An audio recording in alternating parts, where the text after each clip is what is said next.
Start ஆகல. அமிச்சதுக்கு அப்புறம் அதே ஒயரை தான் பிடிங்கிறீங்க. அவனும் ஸ்டார்ட் ஆயிடுச்சு. வண்டி தொட்டிக்கிட்டே வரும். சீரியன் எடுத்துட்டு வந்துட்டோம்னா துரத்த ஆரம்பிச்சிடும். சீரியன் பிடிக்காது. அதுதான் வண்டி இடிச்சேன்.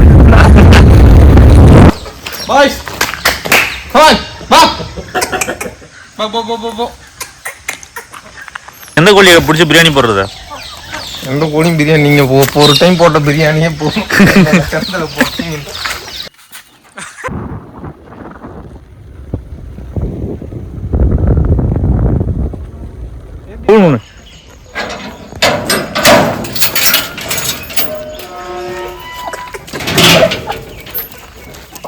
கோழி பண்ண 4 கோழி தான் இருக்குது.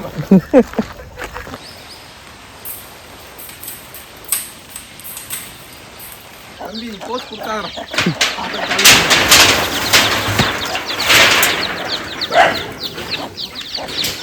எங்க பாரு நம்ம போய் என்ன? No no no no. சரி சரி சரி.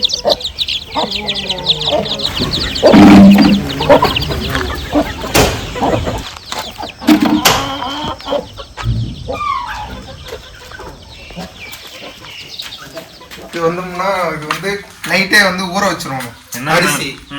அரிசியும் கம்பு ஊற வச்சிட்டோம்னா என்ன பண்ணா கோழியெல்லாம் வெறும் அரிசி பச்சை அரிசி ஊற வைக்காம சாப்பிடுது பாத்தியா, அது வந்துட்டு பாத்தீங்கன்னா தொண்டைகள் காப்பாம இது கொஞ்சம் சீக்கிரம் செரிமானம் ஆகும். இது நைட்டே நீ ஊற வைக்கிறப்ப ஒரு 2-3 டைம் கழுவிடும். இந்த மாதிரி ஒரு பக்கெட் ஓட்ட பக்கெட் வரும், அதுல ஊற்றினா தண்ணி எல்லாம் வடிஞ்சிடும்.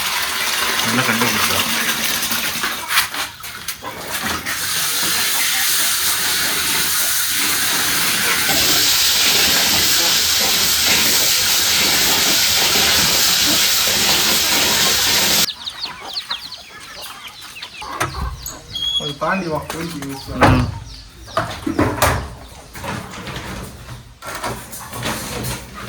என்ன பண்றோம்னா இது வந்து மக்காச்சோளம். இது ஒரு டப்பா. நம்ம ஏன்னா நேத்து அரிசி கம்பு ஊற வச்சிட்டோமா, இது கோதுமை.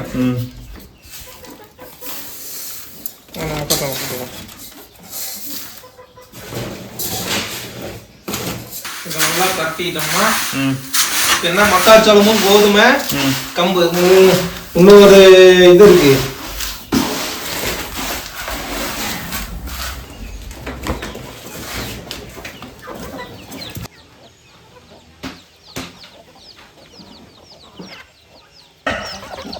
வந்து பாத்தீங்கன்னா நம்ம ஊற வச்ச மத்திய அரிசி அது வந்து பாத்தீங்கன்னா வடிச்சோமா தண்ணியெல்லாம் வடிஞ்சிருச்சு. இப்போ வந்து பாத்தீங்கன்னா தவிடு போடுறோம். தவிடு வந்து எதுக்கு போறோம்னா இப்ப நம்ம ஊற வச்சோம் பாத்தியா அரிசி, அந்த அரிசி எல்லாம் கொஞ்சம் ஈரமா இருக்கும். தவிடு போட்டு கொஞ்சம் இது பண்றப்ப என்ன பண்ணா இது கொஞ்சம் ட்ரை பண்ணிடும், கோழிங்களுக்கு சளி பிடிக்காது. அதுவும் இல்லாம இந்த முட்டை போடுற கோழிகள் இருக்கு பாத்தியா, அது தவிடோட கொஞ்சம் சாப்பிடுச்சுன்னா கொழுப்பு கட்டாது. இப்ப அரிசியா இருந்துச்சு பாத்தியா, இப்ப பாத்தியா கலர் மாறிக்கிச்சு. அரிசி ஒயிட் கலர் இருந்துச்சு, காபி கலர் வந்திருக்குல்ல. இந்த தவிடு மிங்கலானால அந்த ஈரத்தை என்ன பண்ணா இந்த தவிடு கொஞ்சம் சட் பண்ணும், ஈரமா இருக்காது. முட்டை போற கோழிக்கும் கொழுப்பு கட்டுறது இந்த மாதிரி இருக்கு பாத்தியா, இருக்கா. இது வந்து பாத்தீங்கன்னா மக்காச்சோளம், அரிசி, கம்பு, கோதுமை இது எல்லாமே இருக்கும். எடுத்துட்டு போய் இதை போடுறோம். வருவாங்க போற பாய்.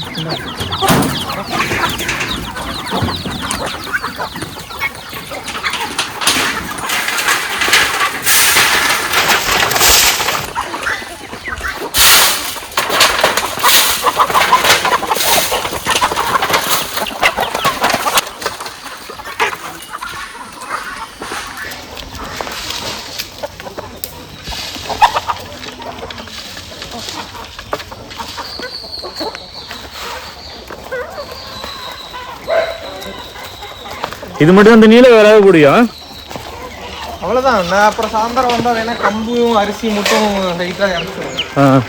இது மட்டும் தான். அப்புறம் அதுக்கப்புறமேட்டு இங்க இருக்குது பூச்சி புழுலாம் அதை பொறிச்சு சாப்பிட்டுக்கும். அதே பொறிச்சு சாப்பிட்டுக்கோம்னா இப்ப நம்ம தண்ணி எடுத்துட்டு இருக்கோம்ல, எங்க மட்டை கிடக்குதுல்ல, ஈரத்துக்கு என்ன பண்ணணும்னா கரையான் கொஞ்சம் சேர்ந்துக்கும். அது ஈரத்துக்கு கரையான் சேரதான் அதை பறிச்சு சாப்பிடுவோம்.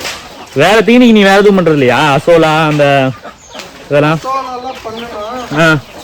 அதெல்லாம் அதுலயே இருக்கணும், வேலையா அதுவா இருக்கணும்னா சொல்ல கரெக்டா ப்ராப்பரா பண்ணணும். நம்ம இது ஒரு பார்ட் டைமா பண்ற மாதிரி இருந்தா அதெல்லாம் மெயின்டைன் பண்ண முடியாது. நம்ம என்ன தீவன புல்லு வேணா அறுத்து ஒரு வாரத்துக்கு ஒரு 2 டைம் இந்த மாதிரி பச்சையை கொடுத்தோம்னா அது கொஞ்சம் அதுல கொஞ்சம் ப்ரோட்டீன் இருக்கும். இதே அந்த கூண்டுல வச்சிருக்கா? இது வந்து பாத்தீங்கன்னா அந்த கூண்டுல சந்து அதிகமா இருக்கு, அதனால கோழி கொஞ்சம் வெளியே வந்துரும் அப்படின்ட்டு இது வச்சிருக்கேன். நம்ம தீனி போடுறதுக்கு முன்னாடி கூட்டிட்டோம்னா சுத்தமா இருக்கும். எதுவும் இந்த வலைக்குள்ள வச்சிருக்கேன்னா சரி இது சந்து அதிகமா இருக்கு, சந்து அதிகமா இருந்துச்சுன்னா குஞ்சுங்கெல்லாம் வெளியே வந்துடும். ஒரு 4 நாள் ஒரு வாரம் இதுக்குள்ள வச்சிருந்துட்டோம்னா கரெக்ட் ஆயிரும். இந்த கோழிக்கு எத்தனை வயசு இருக்கும்? இது பிறந்து இப்போ ஒரு 7 நாள் இருக்கும். 7 நாள், ஒரு வாரம் குஞ்சு. ஒரு வாரம் குஞ்சு.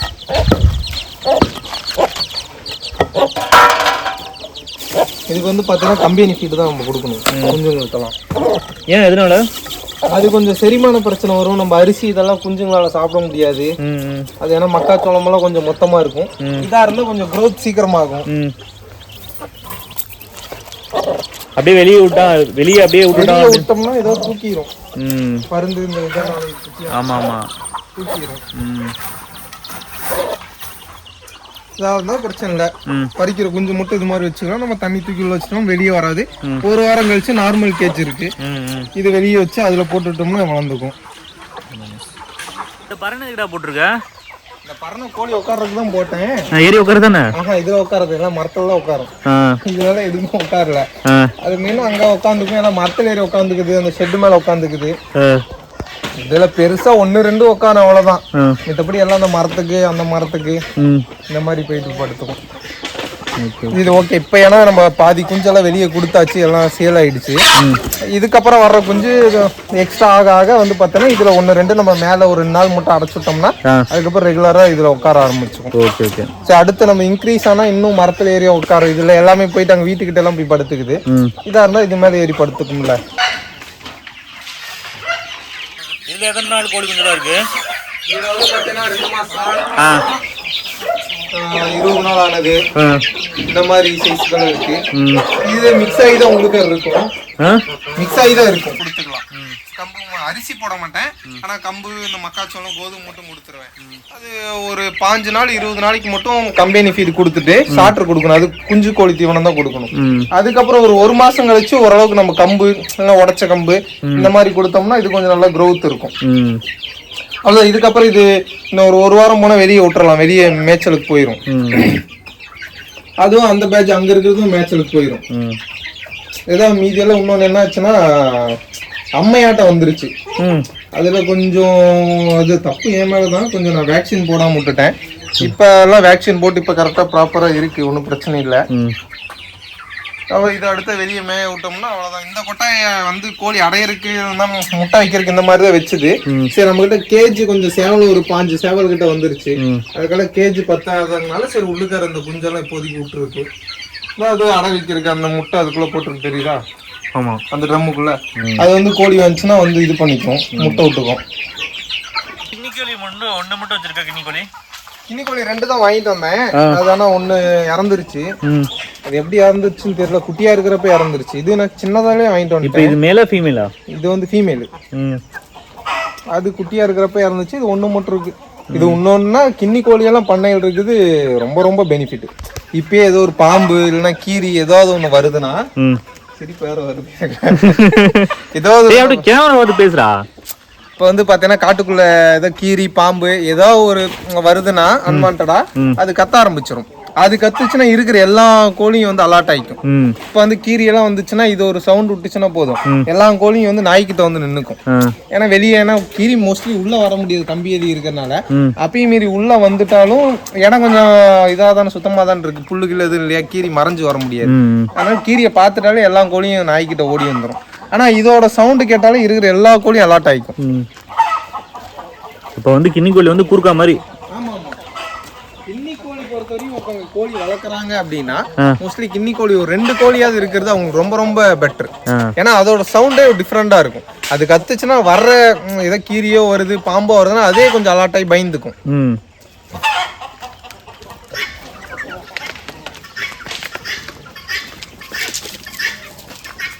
இந்த கோழி ஏன் கத்திக்கிட்டே இருக்குது? இந்த கோழி ஏன் கத்திக்கிட்டே இருக்கு அப்படின்னா இது வந்து முட்டை வைக்க போகுது. முட்டை வைக்க போகிறதுக்கு முன்னாடி இப்படி தான் சவுண்ட் விட்டே இருக்குமா.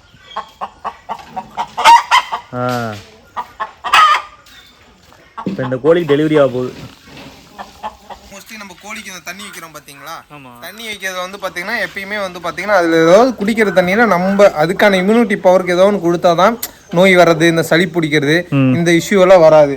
அதனால வந்து பார்த்தீங்கன்னா நம்ம வந்து டெட்ராசைக்கிள் பவுடர் இருக்கு பார்த்தீங்களா, டெட்ராசைக்கிள் பவுடர் தண்ணி வருதுன்னா இப்போ 1 லிட்டர் தண்ணிக்கு இத்தனை மில்லி இது பண்ணணும் அப்படின்னு இருக்கும். நம்ம ஓரளவு குத்து மதிப்பா இப்போ ஏன்னா எனக்கு ரெகுலராக யூஸ் பண்ணனால இவ்வளோ தண்ணிக்கு இவ்வளோன்ட்டு எனக்கு ஓரளவு குத்து மதிப்பாக தெரியும். அக்யூரேட்டாக நம்ம கலக்கணும்னு அவசியம் இல்லை. இப்போ வந்து பார்த்தீங்கன்னா தண்ணி கலர் மாறி இருக்கும், தெரியுதா? நொறைய வருது. அது நோரா நல்லது. மிக்ஸ் பண்ணி வச்சுட்டு அதுக்கப்புறம் குடிக்கிற தண்ணியை மிக்ஸ் பண்ணோம்னா கோழிங்களுக்கு கொஞ்சம் இம்யூனிட்டி பவர் வரும். கொஞ்சம் நோய் இது வருது அப்படின்னா இது கொஞ்சம் அதுக்கு இது பண்ணி கொடுக்கும். குடிக்க வைக்கிற மாதிரி இருந்தால் நம்ம இதில் வச்சுக்கிறது தான் பெட்டர். சூப்பர். ஆனால் இதுனா இதுக்குள்ளே ஏறி நிற்க முடியாது.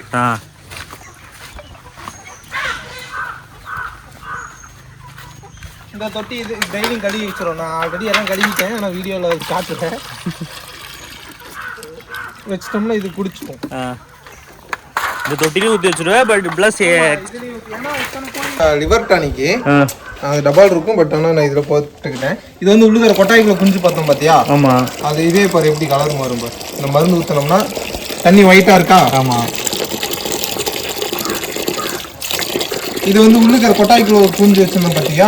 அதுக்கு இது வந்து பார்த்தீங்கன்னா இது வந்து லிவர் டானிக்கும் இதில் மிக்ஸ் ஆகிருக்கும்.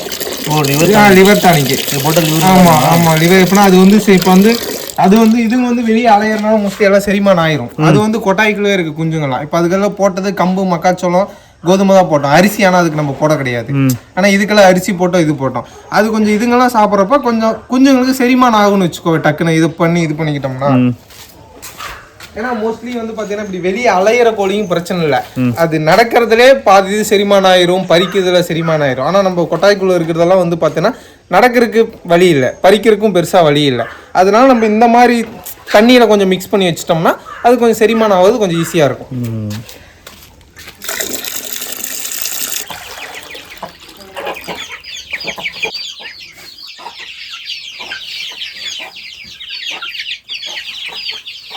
இந்த கம்பி இதுக்கு கம்பி வந்து அந்த ரோல் இருக்குல்ல, ஆமா, அந்த மாதிரி ரோல் வந்து இதை நம்ம கட் பண்ணி வச்சுக்கணும். சரி, இப்போ யாராவது கேட்டது மாதிரி செஞ்சு தருவியா? அது பட்டவே செஞ்சு கொடுக்குறேன். அப்படியே பிசினஸ் பண்றா? இருக்கிற பிசினஸ் நம்மளால பண்ண முடியல. சரி, நீ ஏதோ ஒரு நம்ம கடையில தனிப்பட்ட முறையில வாங்கினேன்னு வச்சுக்கோவே, அது ஒரு கூண்டு ஒரு 10 அடிக்கு நம்ம வாங்கி ஒரு ரோல் பண்ணா கிட்டத்தட்ட 1200 1300 வரும். நம்ம எல்லாம் இது என்ன பண்றோம்னா வெளியே ஹோல்சேலுக்கு கம்மியான ஒரு ரோலே எடுத்துக்கிட்டோம்னா ஒரு 3300 2800. இது என்ன குவாலிட்டி பொறுத்து, இந்த கம்மியோட குவாலிட்டி பொறுத்து ரேட்டு. இந்த கம்பி எவ்வளவு? இது வந்து பாத்தீங்கன்னா 3mm திக்னஸ். இது கொஞ்சம் மொத்தம். இது வந்து நான் ப்ரீடிங் கேஜுக்காண்டி வாங்கினேன். இது 4200 4300 சம்திங் வந்தது. ஆனா இதோட திக்னஸ் கொஞ்சம் அதிகம். ஆனா அங்க நம்ம கோழி குஞ்சு வச்சிருக்கோம் பாத்தியா, அதெல்லாம் ரேட்டு கம்மி, 2700 தான். அது திக்னஸ் கம்மி. இது இன்னொன்னு என்னன்னா, இது மூச்சு வாங்கிக்கிறேன் கூட்டுனல. இது என்னன்னா திக்னஸ் அதிகம். இது இன்னொன்னா துரு பிடிக்காது. ஸ்டெயின்லெஸ் ஸ்டீலா? ஆமா. அது வந்து ஸ்டெயின்லெஸ் ஸ்டீல். எஸ்எஸ். இது வந்து ஜிஐமாங்க. ஜிஐயா மஸ்ட் சம்திங் ஏதோ சொல்றாங்க. அந்த இது வந்து பாத்தீங்கன்னா துரு பிடிக்கும். ஆமா, துரு பிடிச்சிருச்சு. இது ஆனா அப்படி துரு பிடிக்காது. நம்ம இந்த மாதிரி வாங்கிட்டோம்னா இதுல ஒரு 5 கூண்டு கிட்ட பண்ணலாம். நீ அது 2700 தான்.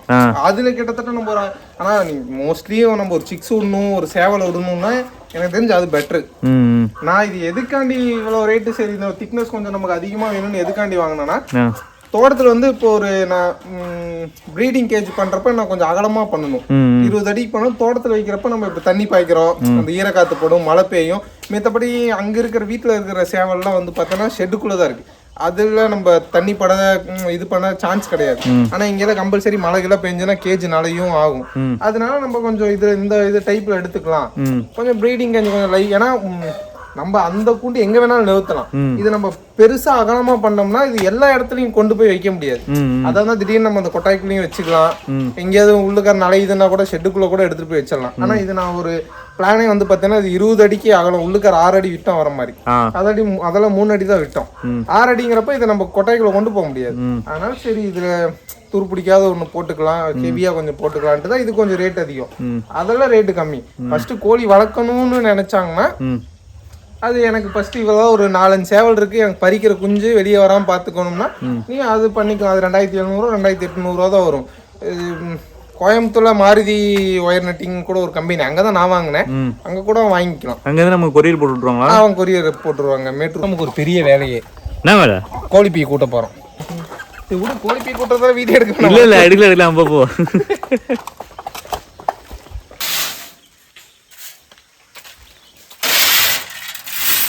கோழி பண்ணை வச்சிருக்கோம்னா மெயினான விஷயம் வந்துட்டு நம்ம தீனி போடுறதோ தண்ணி வைக்கிறதோ அதெல்லாம் கிடையாது. டெய்லி அது போகிற எச்சத்தை நம்ம அப்பப்போ கூட்டி அள்ளிக்கிட்டோம்னா மோஸ்ட்லி வர டிசீஸே அதுக்கு, இது வர எச்சத்தில் ரொம்ப நாள் இருக்கிறனால தான் அது கூட்டாமல் வச்சிருக்கனால தான் அந்த நோயே வருது. நம்ம அன்னைக்கு பண்ணையை மட்டும் நல்லா க்ளீன் பண்ணி வச்சுக்கிட்டோம்னா கோழிக்கு எந்த ஒரு நோயும் வராதுன்னு வச்சுக்கோங்க. இங்கே கூட்டுறது எதுனா இது எவ்வளவோ இடம் இருந்தாலும் சில வாசலில் தான் வந்து உட்காரு.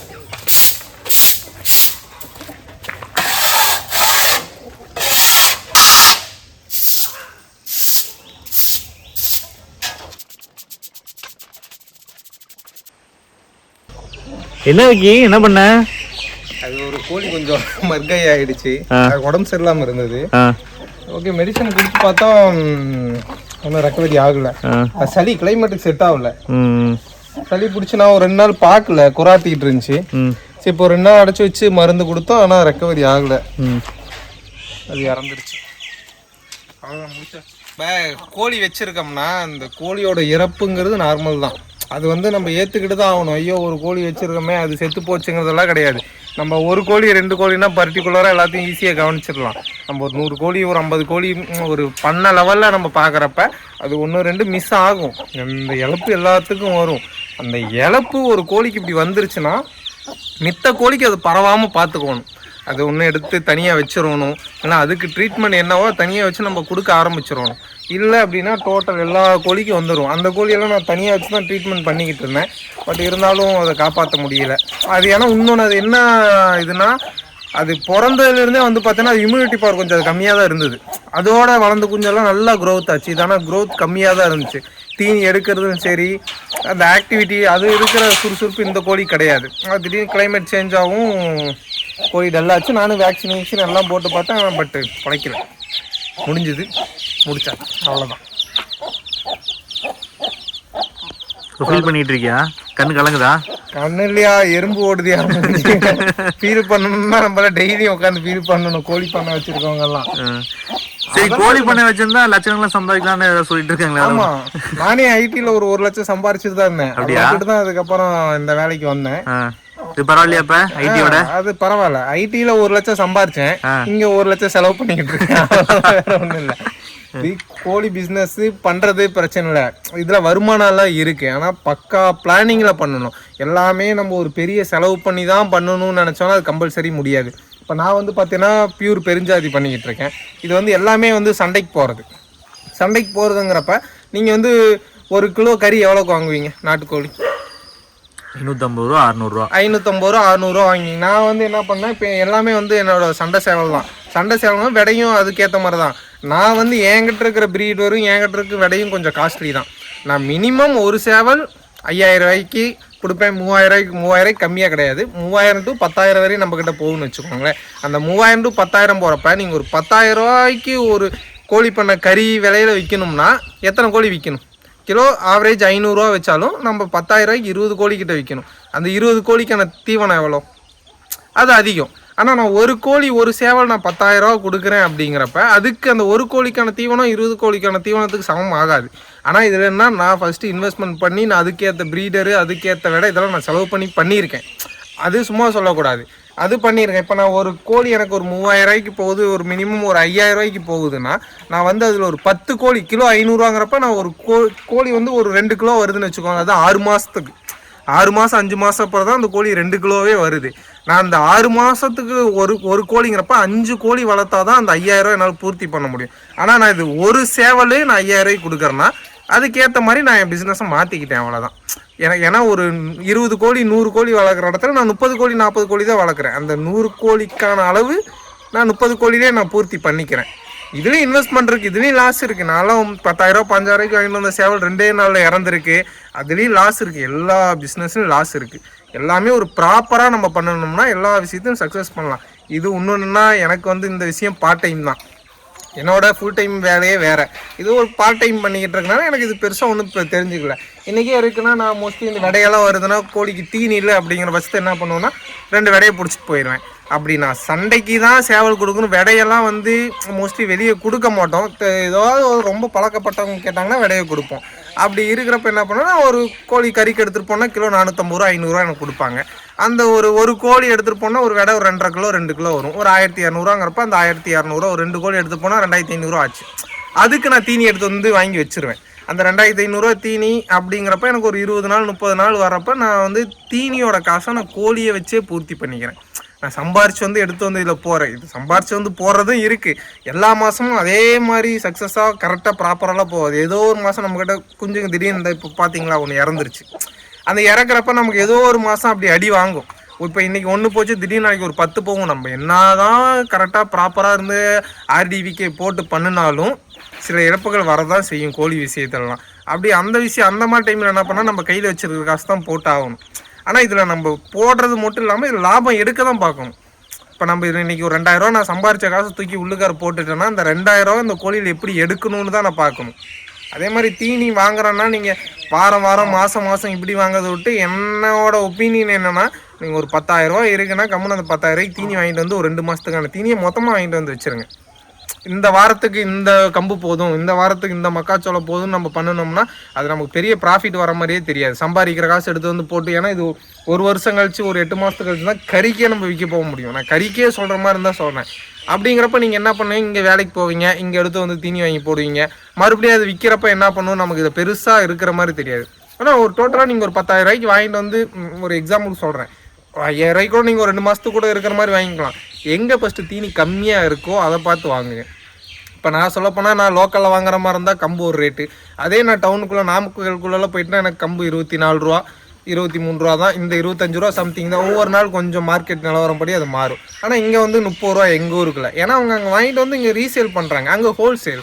நீங்கள் அங்கே போயிட்டு நம்ம 1 கிலோ 2 கிலோ வாங்குறதுக்கு பதிலாக அங்கே போயிட்டு நான் ஒரு 50 கிலோ வாங்கினேன்னா கிலோவுக்கு எனக்கு ஒரு 5 ரூபா மிச்சமாச்சுன்னா 50 கிலோவுக்கு எவ்வளோ டிஃப்ரெண்ட், ஒரு 500 ரூபாய்க்கிட்ட எனக்கு மிச்சமாகுது. 500 ரூபா தானே தெரியல, உனக்கு தெரியும்.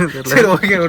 அந்த மாதிரி நம்ம மக்காச்சோளமும் அதே மாதிரி இங்கேயும் அங்கேயும் கிட்டத்தட்ட ஒரு 6 ரூபா 7 ரூபா வேரியன்ட் ஆகுது. இப்போ நம்ம லாட்டா எடுக்கிறப்ப ஒரு டைம் ஒரு 500 ரூபானா இப்போ லாட்டா எடுக்கிறப்ப கிட்டத்தட்ட நம்ம ஒரு 2000 ரூபா கிட்ட மிச்சமாகும். அந்த 2000 ரூபா தீனி என்ன பண்ணால் அடுத்த மாதம் கூட நம்ம எக்ஸ்டெண்ட் பண்ணிக்கலாம். அந்த மாதிரி பண்ணிக்கிட்டால் இன்னும் கொஞ்சம் எனக்கு தெரிஞ்சு இன்னும் கொஞ்சம் பெட்ரு எனக்கு. ஏன்னா இப்போ நான் வேலைக்கு போகிறக்கும் எனக்கு இதுக்கு போகிறக்கும் இதில் எனக்கு கரெக்டாக இருக்குது. நான் இது பெரிய அளவு பண்ணணுன்ட்டு எனக்கு ஒரு ஆசை. ஆனால் இப்போதைக்கு என் ஆசைக்காண்டி இதெல்லாம் பண்ணிக்கிட்டு இருக்கேன் நான். சரி, ஓகே, நம்மக்கிட்டே ஒரு கட்டு சேவல் இருக்கணும், வளர்க்கணும். நான் ஒரு கோழியிலேருந்து விடையிலேருந்து ஆரம்பித்தேன். இப்போ என்கிட்ட நான் மோஸ்ட்லி விடையெல்லாம் வெளியே காசு போட்டு பெருசாலாம் வாங்கலை. ஒரே ஒரு விடை வாங்கினேன், அதில் வந்து குஞ்சுங்களை வச்சேன். அப்புறம் அந்த குஞ்சுங்களை கொடுத்து இன்னொருத்தர்கிட்ட நல்ல விடையாக வாங்கினேன். அதில் வர குஞ்சு சேவலை கொடுத்துட்டு இன்னொருத்தர் யாராவது நல்ல விடை வச்சுருப்பார், அவர்கிட்ட காசு கொடுத்து வாங்கினேன். தவிர நான் பெருசாக கை காசு போட்டெல்லாம் செலவு பண்ணல. செலவு பண்ணியிருக்கேன். ஸ்டார்டிங்கில் ஒரு 40 கோழி வளர்த்து இப்போ 5-6 வருஷம் ஆகுது. ஒரு 5-6 வருஷத்துக்கு முன்னாடியெல்லாம் நான் சேவல்லாம் வாங்கியிருக்கேன். வாங்கிட்டு வந்து 4-5 நாளில் இறந்துருக்கு. பெரிய காசு போட்டெல்லாம் வாங்கினேன், இறந்துருக்கு. அதுக்கப்புறம் தான் சரி, ஓகே, ஏன் இந்த அளவுக்கு நம்ம காசு போட்டு எல்லாம் இழக்கணும் அப்படின்ட்டு சரி நம்ம ஃபஸ்ட்டு ஒரு கறி ரேஞ்சுக்கு போய்க்கலாம். நம்மக்கிட்ட குவாலிட்டியாக இல்லாட்டியாலும் பரவாயில்ல, ஒரு கறி ரேஞ்சுக்கு போயிட்டு அதில் வர்ற காசை வச்சு நம்ம குவாலிட்டியாக அதுக்கப்புறம் இது பண்ணிக்கலான்ட்டு இது பண்ணேன். இப்போ ஒன்றும் இல்லை, ஒரு 1 வீக் இருக்குது. 1 வீக்குக்கு முன்னாடி கூட இருக்கிற கோழியெல்லாம் கறிக்க அப்படின்னு பொறுக்கிட்டு போனேன். ஒரு 19 கிலோ 20 கிலோ வந்துச்சு. கிலோ 450 ரூபா. அவர் தெரிஞ்சவர் தான் ஆவரேஜ் ரேட்டு போட்டு கொடுத்தாரு. ஒரு 9000 ரூபாய்க்கிட்ட எனக்கு வந்தது. கறிக்கே நான் சொல்கிறேன் 9000 நான் அந்த 9000 ரூபாய்க்கு தீனி எடுத்து வந்து உள்ளுக்கார லோட் பண்ணிட்டேன். அதை நான் என் செலவுக்கு வச்சுக்கல, லோட் பண்ணிக்கிட்டேன். இப்போ எனது வீட்டில் ஒரு 5 சேவல்கிட்ட ஒரு 10 சேவல்கிட்ட இருக்குன்னா அந்த 5 சேவல் 10 சேவல் தான் என்னோடய ப்ராஃபிட். புரியுதுங்களா? ஆனால் நான் அந்த விடைக்கு இந்த இடக்கடைக்கு எடுத்துகிட்டு போய் கறிக்கடை கொடுக்குறேன் பார்த்தீங்களா, அதெல்லாம் கோழியோட தீவனத்தில் தான் நான் வச்சுக்கணும். அந்த சேவலில் வருது பார்த்தீங்கன்னா எனக்கு ப்ராஃபிட், அதுதான் என்னோட ப்ராஃபிட். வருஷம் ஏன்னா ஒரு சேவலுங்கிறப்ப நம்ம ஒரு 10 மாதம் 12 மாதம் ஆனால் தான் அது கட்டுத்தரே போட முடியும். அப்படிங்கிறப்ப நான் அந்த விடையெல்லாம் என்ன பண்ணுவேன்னா மோஸ்ட்லி என் வீட்டுக்கு அடிச்சிருவேன். அப்படின்லாம் தெரிஞ்சவங்க இருக்காரு, அவர் அறுத்துருவார், அவர் வெளியே சேல் பண்ண மாட்டார். அவர்கிட்ட கொடுத்தா அவர் 450 ரூபா 500 ரூபா விடைக்கு கொடுப்பாரு. அதை வாங்கி நான் இதுக்கான தீவனத்தை பூர்த்தி பண்ணிப்பேன். அப்படிங்கிறப்ப எனக்கு ஓகே, நான் இயர்லி நான் கணக்கு போடுறப்ப எனக்கு ஓரளவுக்கு ஓகேன்னு இருக்கு. ஆனால் இதை வச்சு நான் பெரிய அளவு க்ரோத் ஆகணும் பண்ணணும் அப்படின்னா இது ஏகப்பட்ட இன்வெஸ்ட்மெண்ட் பண்ணணும். இந்த லெவல் சின்ன லெவல் பத்தாது. எப்படின்னா நான் இப்போ இருக்கு உள்ளுக்கிற ஒரு 5 விடை 20 விடை அலையுதுன்னா நான் 20 விடைக்கு ஒரு சேவல் போடுறனால எனக்கு இதில் குஞ்சுங்க பறிக்கிறது எனக்கு கொஞ்சம் ஒரு 10 முட்டை அடை வைக்கிறோம்னா 4-5 தான் வருது. ஒரே சேவல் ஒரு 6-7 விடையை முடிக்கிறப்ப அந்த 4-5 குஞ்சும் வர்றதும் அதுக்கான குவாலிட்டியில் வராது. பார்த்தீங்களா, இது குவாலிட்டி இல்லைன்னு ஒன்று எடுத்துகிட்டு போய் இப்போ நம்ம இது பண்ணோம் பார்த்தீங்க, போச்சோம் பார்த்தீங்களா, அது வந்து என்ன ரீசனா அதுதான். ஒரு சேவல் ஒரு 5-6 விடையை சேர்ந்து மிதிக்கிறப்ப ஃபஸ்ட்டு மிதிக்கிற விடையோட குஞ்சும் குவாலிட்டி நல்லா இருக்கும். 2 ஓகே, 3-4வது குஞ்சுங்களெல்லாம் கோழி ஆட்டோமேட்டிக்காக அது இம்யூனிட்டி பவர் குறைஞ்சிரும், அது க்ரோத்தும் குறையும். நம்ம என்ன தான் தீனி போட்டாலும் அது என்ன தான் சாப்பிட்டாலும் அதோட இம்யூனிட்டி பவர் ஃபஸ்ட்டு வந்த இதுக்கு மாதிரி இருக்காது. அதனால நம்ம ஒரு பர்டிகுலராக ஒரு சேவலுக்கு 3 விடை, அது அதிகபட்சம் 3 விடை இப்படி போட்டு அந்த சேவலுக்கு தனி தீவனம் கொடுத்து அப்படி வச்சுக்கிட்டோம்னா இதில் ப்ராஃபிட் பார்க்கலாம். இல்லை எனக்கு நீங்கள் கறிக்கே இது பண்ணுற மாதிரி இருந்தாலும் கறி 500 ரூபா, நம்ம ஊரில் 500 ரூபா, ஏன்னா வெளியிலலாம் கேட்டால் 600 ரூபாய்க்கு கூட எடுத்துக்கிறேன்னு சொல்கிறாங்க. நம்ம ஊரில் 450 ரூபா 500 ரூபா நம்மக்கிட்ட எடுக்கிறது. கறிக்கடையில் கொஞ்சம் ரேட் அதிகம் தான், நம்மக்கிட்ட அவ்வளோ எடுக்கிறப்ப நான் இது கறிக்கு பண்ணாலே ஓகே தான், ப்ராஃபிட் தான். ஆனால் அது கரெக்டாக அந்த கோழியில் வர காசை வச்சு கோழி தீனி வாங்கிட்டு அதில் ப்ராஃபிட் பார்த்துக்கிட்டு இருந்தால் ஓகே தான். இது பெரிய லெவலில் பண்ணால் இதுலேயும் பெரிய ஆளுங்களாம் இருக்கானுங்க, கோழி வளர்த்து பெரிய ஆளானவங்களாம் நிறைய பேர் இருக்கானுங்க. அதனால் ப்ராப்பராக பண்ணிக்கிட்டோம்னா ஓகே. நம்ம எல்லாத்தையும் சம்பாரிச்சதெல்லாம் இதில் எடுத்து வந்து போடணும், இது வந்து ஒரு பார்ட் டைமாக பார்க்காம முழு டைம் இதுவே பார்க்கணும்னா இதில் நம்ம இன்வெஸ்ட்மெண்ட் போட்டு நம்மக்கிட்ட கொஞ்சம் காசு கையில் இருந்துக்கிட்டே இருக்கணும். ஒரு 1 லேக்காவது கையில் இருந்துக்கிட்டு இருந்துச்சுன்னா நம்ம அடுத்து தீனி வாங்குகிறோம். ஏன்னா அந்த 1 லேக் நம்மக்கிட்ட சோர்ஸ் இருக்கும். நம்ம அந்த ஒரு வருஷத்துக்கான இன்கம் தான் நம்ம பார்க்க போகிறோம். ஏன்னா ஒரு வருஷத்துல எனக்கு எவ்வளோ வரப்போகுது. இப்போ என்கிட்ட இருக்குன்னா ஒரு 50 கொட்டாயில் இருக்கிறதால ஒரு 50 குஞ்சு வெளியே ஒரு 30-40 அலையுதுன்னா இந்த 50 குஞ்சை நான் விற்கணும்னா எத்தனை மினிமம் ஒரு 6 மாதம் ஆகணும். நான் வேறு வேலைக்கு போகாமல் இந்த 6 மாதம் இந்த குஞ்சையை பார்த்துருந்தா எனக்கான சோர்ஸ் எங்கே வரும்? நான் கோழியிலேருந்து தான் எடுத்தாகணும். நான் இந்த கோழியிலேருந்து எடுத்து கோழிக்கே போட்டேன்னா என்னோட தேவையை நான் எப்படி பூர்த்தி பண்ணுவேன்? அதுக்கானது இது கொஞ்சம் நல்லா பிளான் பண்ணிக்கிட்டால் ஓகே தான். வேறு எதாவது பேசணுமா? கட்